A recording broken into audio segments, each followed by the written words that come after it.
A máscara Hollow do Ichigo é sem dúvida uma das marcas mais icônicas do personagem, se não a mais icônica, mas o que muita gente não sabe é sobre o simbolismo que a máscara sempre carregou desde o início da obra e o motivo dele ter parado de usar na saga final de Bleach. E é essa dúvida que a gente vai tirar no vídeo de hoje, não antes de você colocar sua máscara de Hollow e retalhar o botão de se inscrever no canal e de ativar o sininho. Lembrando também sempre da playlist aqui do canal, que é onde você encontra os vídeos mais legais sobre o universo de Bleach, análises de personagens, batalhas, explicações e muito mais. Vamos lá! No começo de Bleach, a gente vê que a Rukia transfere os seus poderes Shinigami para o Ichigo, despertando dessa maneira o poder Shinigami dele, mas naquela época ele ainda não sabia, ainda não tinha consciência de que tinha um poder Hollow dentro dele e que o mesmo estava selado. Mais tarde, no arco de invasão da Soul Society, o Ichigo enfrenta o Renji e depois é derrotado humilhantemente pelo Byakuya, onde o mesmo destruiu a fonte do seu poder espiritual,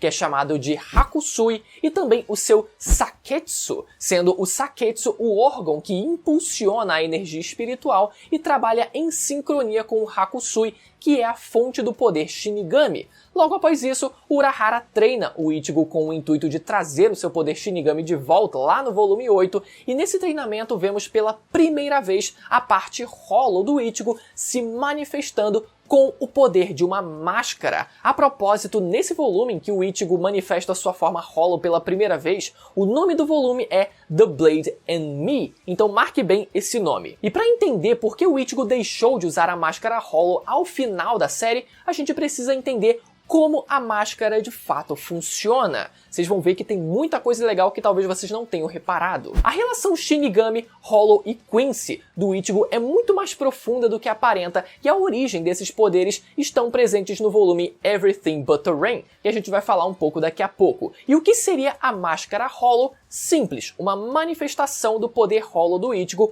mas de forma parcial. Inclusive, essa máscara passa por várias mudanças no seu design ao longo da série. Já a segunda aparição do Hollow do Ichigo foi no arco da Soul Society, depois dele ter o seu treinamento com a Yoruichi para aprender a sua Bankai, onde ele enfrenta o Byakuya, e ao final desse confronto com o Ichigo desesperado e quase perdendo, o Hollow assume o corpo dele, assume o controle e muda totalmente o combate entre eles. Um detalhe é que nesse embate, as 3 presas vermelhas do lado esquerdo superior presentes na máscara cresceram em comparação com a última vez em que vimos. Coloca o comparativo dessas duas imagens. E toda vez que vemos a máscara nos próximos arcos, ela está diferente. Seguindo logo depois do arco da Soul Society, o Ichigo ficou com medo e relutante, sem saber o que era aquele poder, e mais tarde ele encontra o Shinji e descobre a existência dos Vizards, que são pessoas que sofreram o processo de Hollowificação e podem usar máscaras Hollow. Então, os Vizards treinam o Ichigo com o objetivo dele controlar o seu poder Hollow, mas como sempre, no início do treinamento ele começa apanhando e com medo do seu poder Hollow possuir o corpo dele, como da última vez, mas mesmo assim o Hollow assumiu o controle e a máscara mudou de aparência mais uma vez, só que agora com 3 listras no rosto e 2 abaixo do olho. A gente pode ver isso no capítulo 216. E ao final desse treinamento, após o Ichigo subjugar a sua parte Hollow no mundo interior, sua máscara muda e tem 3 presas que se fundiram e desceram para o nariz, e no lado esquerdo do queixo surgiram 3 presas fundidas. E onde eu quero chegar com tudo isso? Eu acredito que o Kubo não tenha colocado essas presas à toa e que elas tenham um significado por trás, além de explicar pra gente a pergunta feita lá no começo do vídeo. Após o treinamento dos Vizards, o Ichigo consegue assim dominar a máscara por poucos segundos e ele a usa na sua luta contra o Green Joe, onde muda mais uma vez a sua aparência. Os símbolos na região esquerda ficaram maiores e a parte branca ganhou espaço. Isso a gente vê no capítulo 231. Já a última aparição da máscara foi no combate contra o Ulquiorra, no qual, em um momento desesperador após o Ichigo ter o seu coração atravessado pelo Ulquiorra, a parte Hollow impede a morte dele e assume por completo o seu corpo. Já nessa forma, os seus cabelos crescem, ele tem chifres e está descontrolado, com comprovando a possessão completa do Hollow. Sabemos que quando o Ichigo usa a sua máscara, as presas sempre ficam em uma parte dela, expressando a metade do seu poder Hollow. Mas depois desse evento contra o Ulquiorra, ele usa a máscara mais uma vez contra o Yami, mas segundo ele, ela parecia mais pesada que o normal, sendo que agora a máscara tinha duas presas em ambos os lados, representando a possessão total do Hollow de antes e o seu desequilíbrio espiritual. E aqui que tá o grande detalhe. O Kubo curte muito colocar na sua narrativa as palavras japonesas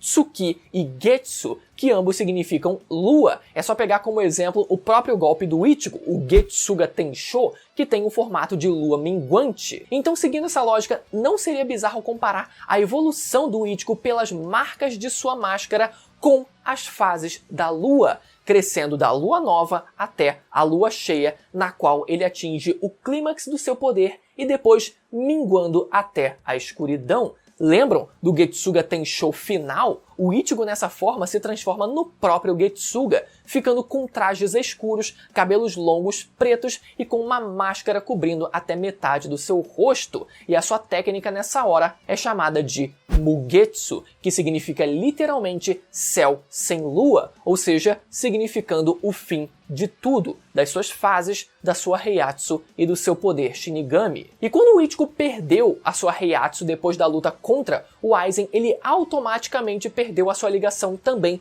com a sua parte Hollow. Mas lá no arco Fullbringer, Ginjo, o Shinigami substituto antes do Ichigo, ajuda ele a restaurar o seu poder Shinigami. E agora vem a pergunta: se o Ichigo recuperou seus poderes Shinigami naquele arco, por que ele não ativou a sua máscara no final do arco Fullbringer ou, por exemplo, depois na primeira luta contra o Rei Quincy? Para isso, vamos voltar lá no arco dos Fullbringers para entender o que de fato aconteceu, que é a parte mais importante para a gente entender toda a funcionalidade da máscara Hollow. Fullbringers são, em essência, humanos que tiveram seus pais feridos por um Hollow antes do seu nascimento, e os vestígios do poder dos Hollows permaneceram nos corpos de suas mães, sendo passados para os filhos no momento do nascimento. Consequentemente, seus poderes se assemelham visualmente mais aos de um Hollow do que aos de um Shinigami. E como bem sabemos, o Ichigo é um desses casos, já que a sua mãe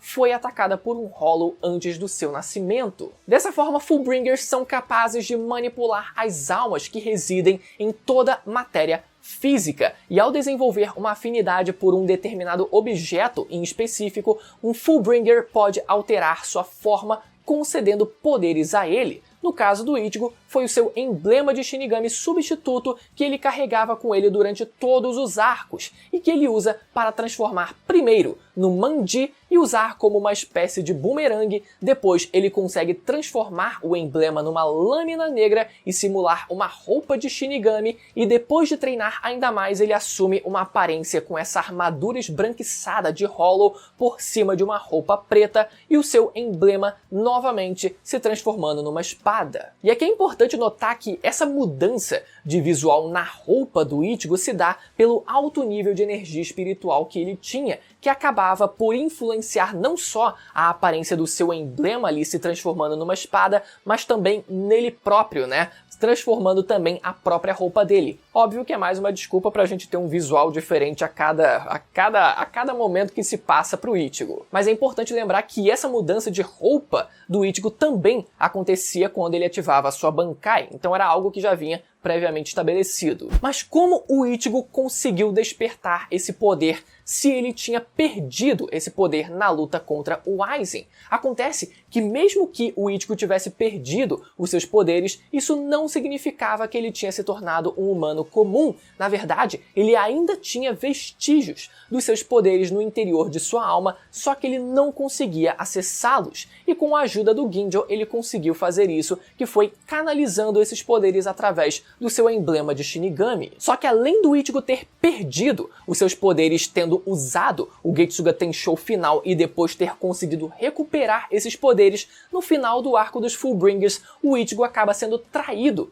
pelo Ginjo e acaba tendo esses poderes roubados dele. Só que no final, o Urahara aparece tendo criado uma espada de Heishi carregada com a Heiatsu de diversos Shinigamis da Gotei 13 e assim como a Rukia fez da primeira vez, ela perfura o corpo do Ichigo, dando uma sobrecarga de energia e reativando os seus poderes Shinigami, resultando numa nova forma completamente inédita, onde ele assume uma aparência majoritariamente de Shinigami, mas ainda com traços da sua armadura de Hollow, como é possível ver nos seus braços e no seu pescoço. Ele assume essa forma por causa dos resquícios dos poderes de Fullbringer que o Ginjo não conseguiu roubar. Lá no capítulo 457, o Ginjo explica um cenário onde um ex-Shinigami que consegue despertar o Fullbring acaba por ter os resquícios dos seus poderes Shinigamis fundidos com o seu poder Fullbringer. Mas o que acontece com o Ichigo é exatamente o contrário.